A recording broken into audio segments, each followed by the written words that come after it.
Düşmən qarşısında sinəsini sipər edən, nəfəsi ilə, varlığı ilə soyuq səngərləri isidən təkcə vətən oğulları deyil, ordu sıralarında xidmət edən, neçə ağır döyüşlərin iştirakçısı olan, müharibə başlayanda əlinə silah alıb vuruşan, kişi dözümü ilə, kişi dəyanəti ilə Azərbaycan əskəri, ordumuzun zabiti adını daşıyan, amma nədənsə çox vaxt kadr arxasında qalan, kameranın gözündən yayınan qadınlarımız da var.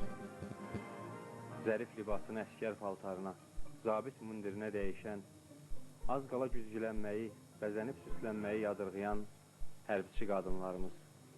Gecikmiş də olsa, 8 mart günü münasibəti ilə sizi təbrik edirik.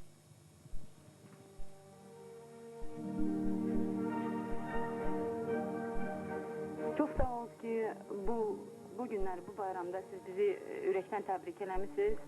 Ancaq mən də qadınam, mən də bütün qadın nəslimizi təbrik edirəm ürəkdən bu bayramla.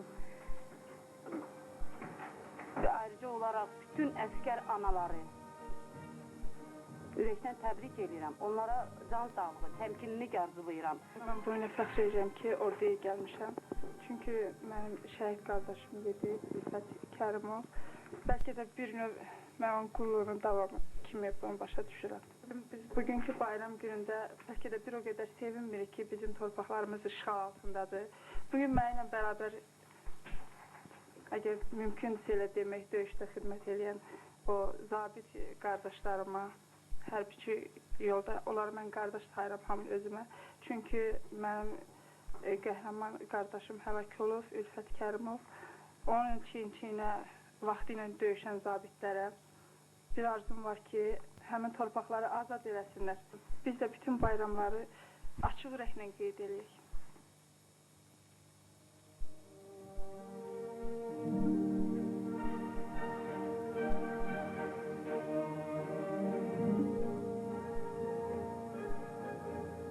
Əlbəttə ki, yaralı yaddaşla, ağırlı ürəklə bayram eləmək də, söz demək də çox çətindir.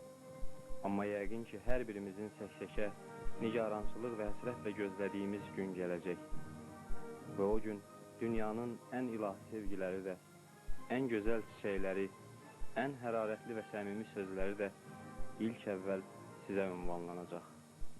Hələlik isə sözünə biraz günahkarlıq, peşimançılıq qarışan bizlərin təbrikini qəbul edin.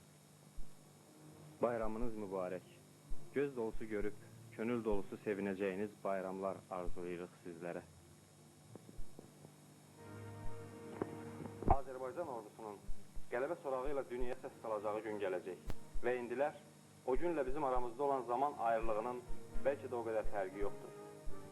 Ən önəmlisi odur ki, hər birimizin qəlbində o günə inan var.